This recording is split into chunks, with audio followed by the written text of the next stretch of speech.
अस्सलाम वालेकुम students, English की क्लास 10 है और आज का हमारा टॉपिक है कंजंक्शन का। तो कंजंक्शन क्या है, आइए इसको समझते हैं। Conjunctions are parts of speech. तो ये पार्ट्स ऑफ स्पीच हैं that join words, phrases and clause to help create better sense.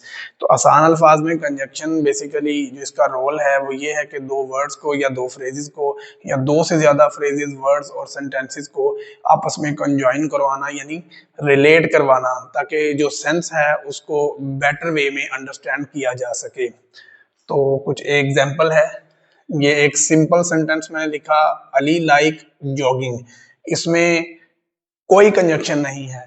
फिर एक और सिंपल सेंटेंस लिखा मैंने, अहमद लव्स रनिंग। इसमें भी देखा जाए तो कोई कंजंक्शन नहीं है, लेकिन अब आपको समझाने में लगा हूं। एक वर्ड ये है अली, जो कि एक नाउन है, और अहमद भी एक नाउन है। तो दो नाउन है हमारे पास। अब मैं कंजॉइन करके इनको सेंटेंस बनाता हूं, अली अहमद, अली एंड अहमद। अली अहमद तो वो एक ही नाम लगेगा, Ali and Ahmad love swimming. तो अली और अहमद दोनों को स्विमिंग पसंद है। तो यहाँ पर जो एंड है ये कंजक्शन है और ये दो वर्ड्स को कंजॉइन करवा रहा है, रिलेट करवा रहा है, ताकि सेंस जो है उसको बेटर वे में अंडरस्टैंड किया जा सके। मूव करते हैं टाइप्स ऑफ कंजंक्शन पर। There are three types of conjunctions. Conjunctions की तीन टाइप्स हैं जो कि लिखी हुई हैं, आप देखें, कोऑर्डिनेटिंग, कोरिलेटिव और सबऑर्डिनेटिंग।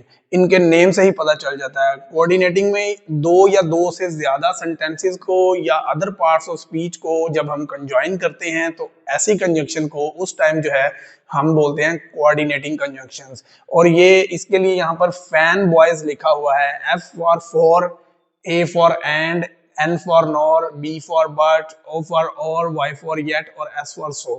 तो ये कंजक्शन जो है जब हम दो सेंटेंसेस को या दो से ज्यादा सेंटेंसेस या फ्रेजेस को या अदर पार्ट्स ऑफ स्पीचेस को जो है हम कनेक्ट करते हैं तो ये कोऑर्डिनेटिंग कंजक्शन कहलाते हैं।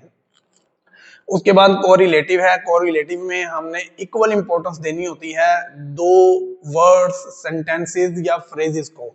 तो जैसे कि as, both, either, neither, just. Then subordinating conjunction है हमारे पास। तो इससे पहले मैंने आपको बताया था, हमने सीखा भी था क्लाउज क्या है। क्लाउज एक लॉन्ग सेंटेंस को बोलते हैं जिसमें प्रोबेबली, बल्कि मोस्टली जो है दो पार्ट्स होते हैं। एक इंडिपेंडेंट सेंटेंस होता है और एक डिपेंडेंट सेंटेंस होता है, यानी डिपेंडेंट क्लाउज और इंडिपेंडेंट क्लाउज। तो ये जो सबऑर्डिनेटिंग कंजक्शन है ये डिपेंडेंट क्लाउज को इंडिपेंडेंट क्लाउज के साथ मिलाने के लिए, कनेक्ट करने के लिए यूज होते हैं, जैसे after, because, before, although, even, by the time, once, now, that, so that, etc।